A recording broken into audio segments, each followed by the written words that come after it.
Nah, next, selanjutnya kita akan mendengarkan keynote speaker dari Ketua DPP Pertuni Pusat oleh Ibu Arya Indrawati. Ibu Arya Indrawati ini merupakan PR practitioner atau praktisi dari PR dan juga konselor dari Mitra Netra Foundation. Kepada Ibu Arya Indrawati, waktu dan tempat saya persilahkan. Baik, apakah suara saya bisa terdengar? Bisa, Ibu. Baik, terima kasih. Bismillahirrahmanirrahim. Assalamualaikum warahmatullahi wabarakatuh. Salam sejahtera untuk kita semua. Selamat pagi, salam sehat semua, alhamdulillah. Pertama-tama saya sangat bersyukur karena pagi hari ini bisa berada di tengah-tengah generasi muda tunanetra yang sangat bersemangat untuk belajar. Ini sangat sejalan dengan tema peringatan 55 tahun Pertuni di tahun 2021 ini.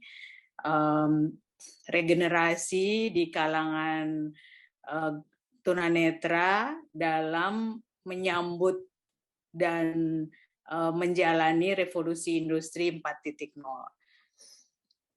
Saya juga menyampaikan selamat kepada Mas Tommy bersama Aku Bisa Foundation yang tentu berikut semua partner yang mulai hari ini hingga beberapa minggu ke depan menyelenggarakan pelatihan kewirausahaan digital untuk tunanetra. Pelatihan semacam ini memang harus terus diselenggarakan secara kontinu sehingga pada akhirnya nanti bisa menjangkau sebanyak mungkin tunanetra di seluruh Indonesia dari Sabang sampai Merauke. Seluruhnya jika memungkinkan tentu saja ya. Dan untuk mencapai itu kita semua tidak akan ada yang bisa bekerja sendiri. Kita harus berkolaborasi. Dan kali ini Aku Bisa Foundation telah menunjukkan kolaborasi yang sangat konstruktif antara lembaga tersebut dengan berbagai pihak. Ada support dari pemerintah Australia melalui grant yang disediakan, ada perguruan tinggi yang diajak untuk mengirimkan narasumber, saya yakin itu. Dan banyak pihak lain saya rasa yang memang sudah terlibat dalam penyelenggaraan kegiatan ini. Nah, semangat kolaborasi ini juga harus terus dibangun karena Indonesia ini adalah negara yang sangat besar. Pemerintah yang sudah punya anggaran saja, sudah punya infrastruktur, sudah punya sumber daya manusia yang begitu banyak, ASN jutaan jumlahnya, itu belum bisa menyelesaikan semua persoalan di negeri ini gitu. Oleh karena itu peran masyarakat sipil termasuk komunitas penyandang disabilitas itu menjadi salah satu penentu.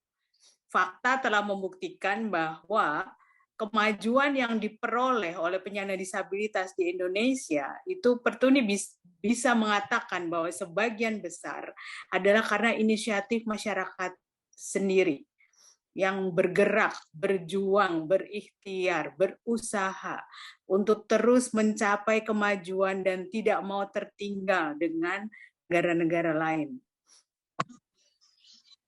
Hadirnya era digital atau yang sering disebut dengan revolusi industri 4.0, bahkan ada pakar yang mengatakan bahwa saat ini sudah lagi tidak 4.0 tapi bahkan 5.0. Ada sesuatu yang tidak bisa kita hindari. Bahkan dengan adanya pandemi COVID-19, migrasi kegiatan atau sebagian kegiatan manusia ke ranah digital itu lebih dipercepat. Dengan adanya pandemi, terutama di awal-awal tahun lalu, kita semua seluruh dunia dipaksa untuk bekerja, belajar, dan beraktivitas secara digital dari rumah. Hal ini dilakukan untuk membatasi interaksi antar manusia yang menjadi penyebab penularan virus COVID-19. Bagi tunanetra yang berpendidikan menengah ke atas, apalagi kalau yang pasca sarjana, yang tinggal di perkotaan dengan akses internet yang sangat baik atau lebih baik dibandingkan dengan mereka yang tinggal di kawasan pedalaman, migrasi ke dunia digital bukan merupakan tantangan yang besar. Pada awalnya memang harus atau membutuhkan proses adaptasi. Namun selagi teknologi yang digunakan itu bisa diakses oleh pengguna pembaca layar, yaitu para tunanetra yang ketika mengakses teknologi membutuhkan bantuan perangkat lunak pembaca layar, akses ke teknologi digital tidak menjadi tantangan. Tunanetra tersebut, kelompok tersebut bisa melakukannya dengan mandiri dan lebih mudah. Hanya membutuhkan adaptasi. Tapi bagaimana dengan kelompok tunanetra yang pendidikannya terbatas? Yang akses ke teknologinya juga terbatas tentu saja. Yang tinggal di kawasan yang infrastruktur internetnya juga masih sangat terbatas. Nah, kelompok seperti ini jumlahnya lebih banyak ada di kawasan Indonesia Timur dan Indonesia Tengah, meskipun kita juga tidak bisa memungkiri bahwa di kawasan Indonesia Barat pun yang kemajuan pembangunannya sudah jauh lebih pesat dibandingkan dengan dua kawasan Indonesia yang lainnya, jumlah kelompok ini juga masih banyak.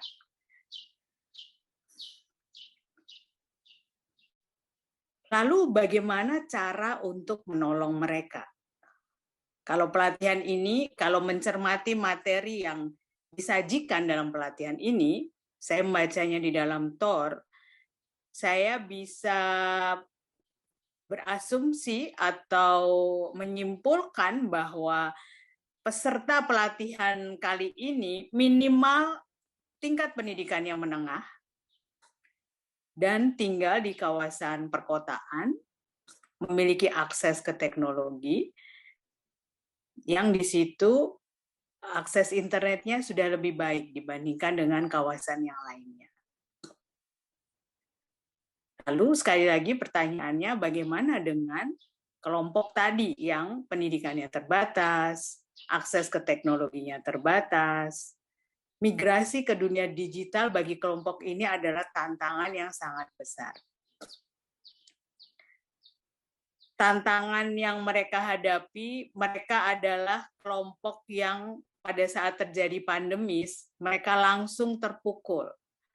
Karena satu-satunya keterampilan yang mereka miliki untuk mencari nafkah mengharuskan mereka berinteraksi langsung dengan pengguna jasa mereka. Dan itu berarti mereka akan lebih rentan tertular virus. Kelompok ini juga bahkan meskipun membutuhkan, tidak semerta-merta mudah mengakses bantuan sosial. Karena mereka belum semua dari mereka, atau mungkin bahkan masih sebagian kecil dari mereka yang ada di database pemerintah yang terhimpun dalam data terpadu kesejahteraan sosial.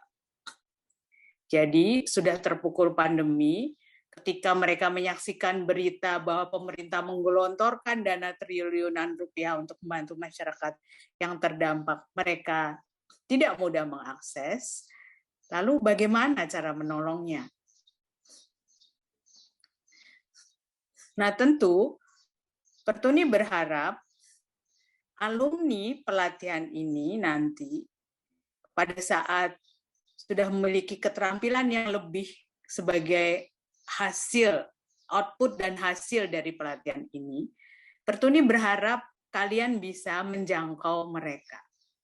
Menjadikan mereka sebagai bagian dari jaringan usaha yang kalian bangun. Bahkan Pertuni berharap kalian bersedia menjadi mentor. Bagaimana nanti bisa dipikirkan bagaimana caranya untuk membuat mereka lebih berdaya. Mereka bisa menggunakan teknologi, tentu kalau mereka tidak punya perangkat harus dibantu agar mereka bisa punya perangkat, diberikan pelatihan, dibangun mentalitasnya, distimulasi dengan biaya operasional yang diperlukan di fase-fase awal untuk membangun usaha dengan memanfaatkan teknologi digital. Mohon maaf. Karena hanya dengan langkah-langkah afirmasi seperti itu, kita bisa menolong kelompok tadi. Kita tidak tahu kapan pandemi ini akan berakhir, dan banyak pakar mengatakan, pakar kesehatan mengatakan, pakar pandemi, epidemiologi, dan lain-lain mengatakan bahwa ini bukan yang terakhir. Jika manusia tidak memiliki kesadaran tinggi untuk memperbaiki perilakunya, karena pandemi ini juga bisa hadir di dunia ini tidak lepas dari peran perilaku yang salah dari umat manusia di dunia ini, bukan tidak mungkin 5 atau 10 tahun atau 15-20 tahun ke depan akan ada pandemi serupa. Nah, kita bagian dari masyarakat yang memiliki kekuatan yang lebih, termasuk kalian para tunanetra yang pagi ini hadir di ruang meeting ini mengikuti pelatihan, saya yakin kalian bisa di sini karena kalian memiliki kemampuan lebih dibandingkan dengan kelompok yang tadi saya sebutkan. Perlu memikirkan bagaimana kita bisa menyiapkan kelompok tersebut, baik dengan program-program jangka pendek maupun jangka panjang, agar mereka lebih memiliki ketahanan secara ekonomi pada saat kita tidak tahu kapan pandemi yang lain akan terjadi di dunia ini. Kita perlu memikirkan bersama, menurut saya. Kita tidak bisa hanya menggantungkan pada pemerintah. Karena kalau melihat perkembangan pemerintah sampai sekarang, data penyandang disabilitas pun pemerintah tidak punya jumlah yang akurat karena pendataan penyandang disabilitas belum pernah dilakukan. Pada saat tahun 2020 lalu pemerintah mengadakan sensus penduduk 10 tahunan, kita semua berharap sensus tersebut secara terintegrasi mendata penyandang disabilitas, tapi ternyata itu tidak terjadi. Yang pemerintah rencanakan tapi gagal dilakukan harusnya tahun ini adalah survei yang hanya akan dilakukan di 5% jumlah penduduk. Dari survei itu nanti kemudian ditarik prosentase estimasi seperti yang sudah-sudah. Tidak menggambarkan data yang sesungguhnya, tidak ada by name by address, sehingga kalau kita akan mengadakan program menolong kelompok-kelompok yang termarginal dari kalangan penyandang disabilitas, lagi-lagi tidak mudah untuk menjangkau mereka karena data mereka tidak ada. Pertuni sendiri sebagai organisasi masyarakat tunanetra tingkat nasional yang memiliki kepengurusan di 34 provinsi dan 226 kabupaten kota, terus berikhtiar memberdayakan tunanetra. Dengan segala keterbatasan resource yang dimiliki, memang saat ini Pertuni mendedikasikan sebagian energi untuk memberdayakan penyandang tunanetra, khususnya generasi muda yang memiliki akses ke pendidikan. Dengan keyakinan bahwa suatu saat nanti jika tunanetra yang memiliki akses ke pendidikan ini telah mandiri, berdaya secara finansial, mereka bisa menjadi pemimpin-pemimpin di lingkungannya masing-masing untuk menolong kelompok yang marginal yang saya jelaskan sebelumnya. Salah satu yang Pertuni lakukan saat ini, dan ini juga Pertuni putuskan dengan melihat tren yang terjadi belakangan ini, adalah mendorong tunanetra generasi muda dari kalangan yang berpendidikan untuk membangun diri menjadi wirausahawan dengan berbasis keterampilan di bidang menulis. Atau yang sekarang muncul istilah yang disebut writerpreneur. Sejak tahun 2020 yang lalu, Pertuni telah memulai pelatihan creative writing memberikan dasar-dasar pengetahuan dan keterampilan pada tunanetra untuk menjalani profesi sebagai content writer.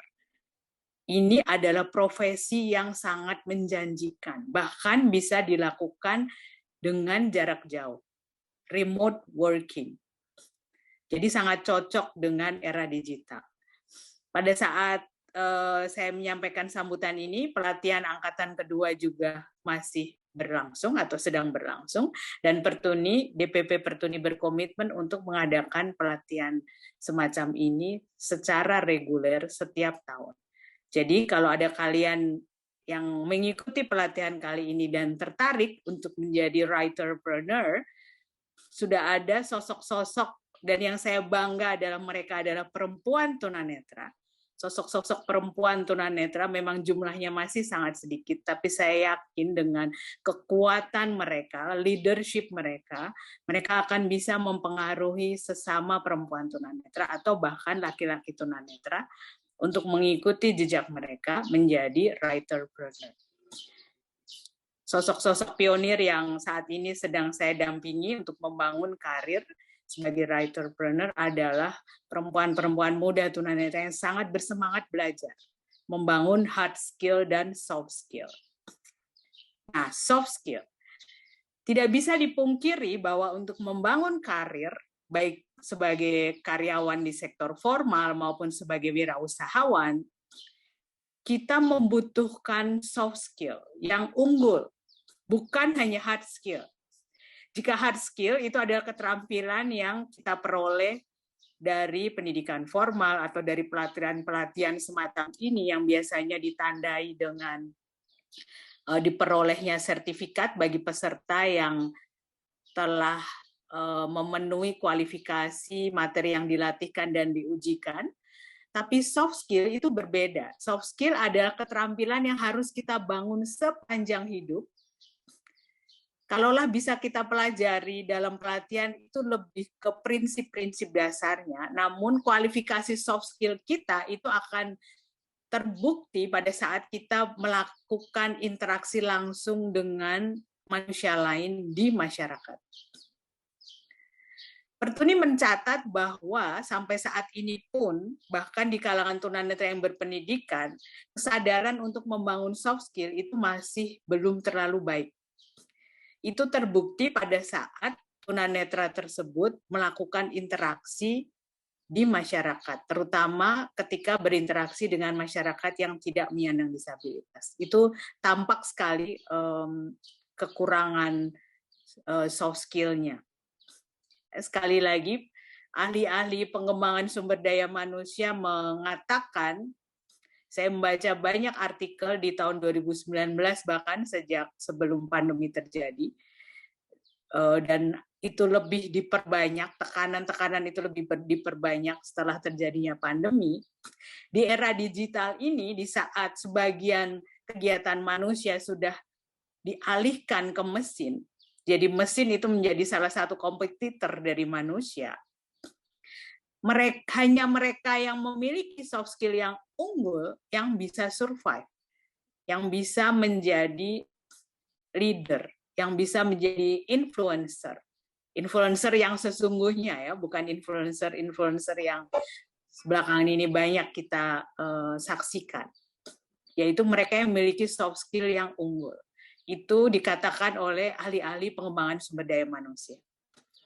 Apa itu soft skill? Contohnya, misalnya kemampuan berkomunikasi, baik verbal maupun non-verbal.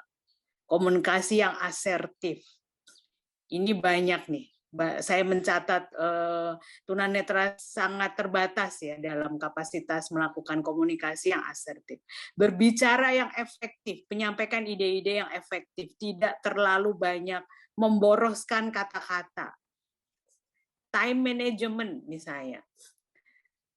Tadi disebutkan bahwa peserta pelatihan ini bukan orang-orang yang menganggur kan. Ada mahasiswa, bahkan ada ASN. Bagaimana seorang ASN misalnya juga sambil bekerja sebagai ASN membangun usaha berbasis digital, ini tentu membutuhkan time management skill yang baik. Dan lain-lain. Bagaimana keterampilan untuk merespon stimulus-stimulus yang ada di sekitar kita, sehingga kita tetap proaktif, produktif, bukan reaktif dan reaktif. Orang yang reaktif biasanya itu cenderung tidak konstruktif, tidak produktif, hanya bereaksi, komplain. Itu juga salah satu bentuk dari soft skill. Nah, mencermati kondisi masih lemahnya pengembangan soft skill di kalangan tunanetra, maka Pertuni sebagai organisasi kemasyarakatan tunanetra tingkat nasional sejak tahun 2015 dengan dukungan ICVI dan The Nippon Foundation, dua international partner Pertuni, secara reguler mengadakan pre-employment soft skill training untuk mahasiswa dan university fresh graduates. Pelatihan terdekat akan dilaksanakan pada awal Januari tahun 2022 mendatang. Bagi kalian yang mahasiswa atau university fresh graduate yang sedang menyiapkan diri untuk membangun karir, silakan nanti kalau kalian mendapati pengumuman untuk mengundang tunanetra mengikuti pre-employment soft skill training DPP Pertuni, silakan mendaftar. Dengan senang hati, Pertuni akan welcoming kalian. Karena itu adalah komitmen Pertuni. Pertuni sudah melihat dampak dari mereka yang benar-benar sungguh-sungguh mengikuti pelatihan. Memang faktanya, tidak semua tunanetra yang mengikuti pelatihan itu mereka sungguh-sungguh. Ada yang sekedarnya, ada yang main-main, ada yang gadgetnya on tapi orangnya tidak ada, dan itu selalu nampak di tugas-tugas yang diberikan. Berbeda antara mereka yang mengikuti pelatihan dengan sungguh-sungguh maupun tidak. Tapi tentu achievement-nya di masyarakat juga berbeda. Mereka yang mengikuti pelatihan dengan sungguh-sungguh, pada saat ini mereka sudah menjadi seseorang. Ada yang bekerja di NGO, ada yang menjadi ASN, ada yang menjadi writerpreneur tadi seperti yang saya sebutkan, itu juga salah satu alumni pre-employment soft skill training di PP Pertuni. Terbukti bahwa pre-employment soft skill training yang Pertuni kembangkan bersama teman-teman dari Fakultas Psikologi Universitas Yarsi Jakarta cukup efektif untuk membangun kesadaran tunanetra bahwa memiliki soft skill yang unggul itu super penting. Akhirnya, saya ingin menyampaikan selamat sekali lagi kepada para peserta yang terpilih mendaftar mengikuti pelatihan ini. Ikuti pelatihan ini dengan sungguh-sungguh karena tidak semua tunanetra bisa mendapatkan kesempatan seperti ini. Kalian adalah orang-orang yang terpilih. Jadilah pemimpin dan pionir di bidang kalian masing-masing. Jadilah pionir yang berani melakukan sesuatu yang belum dilakukan orang lain atau belum cukup dilakukan orang lain. Karena dengan menjadi pionir, kalian membuktikan bahwa kalian berbeda dengan rata-rata tunanetra yang lain. Pemimpin itu memang jumlahnya sedikit. Bentuk, kalau divisualkan, bentuknya adalah piramida. Yang terbesar itu yang di bawah, bangunan piramida yang di bawah itu adalah follower. Sementara yang di atas yang lebih mengerucut, lebih mengecil itulah leader. Dan leader adalah orang-orang yang terpilih. Indonesia membutuhkan generasi muda tunanetra yang mampu merespon perubahan cepat ini juga dengan cepat. Memberikan respon yang proaktif dan konstruktif, bukan reaktif. Saya yakin apa yang diberikan dalam pelatihan ini akan sangat bermanfaat untuk kalian semua. Dan untuk itu, sekali lagi, saya menyampaikan ucapan selamat mengikuti pelatihan.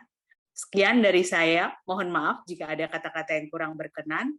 Alhamdulillahirrabbilalamin. Assalamualaikum warahmatullahi wabarakatuh. Waalaikumsalam warahmatullahi wabarakatuh. Terima kasih kepada Ibu Arya Indrawati.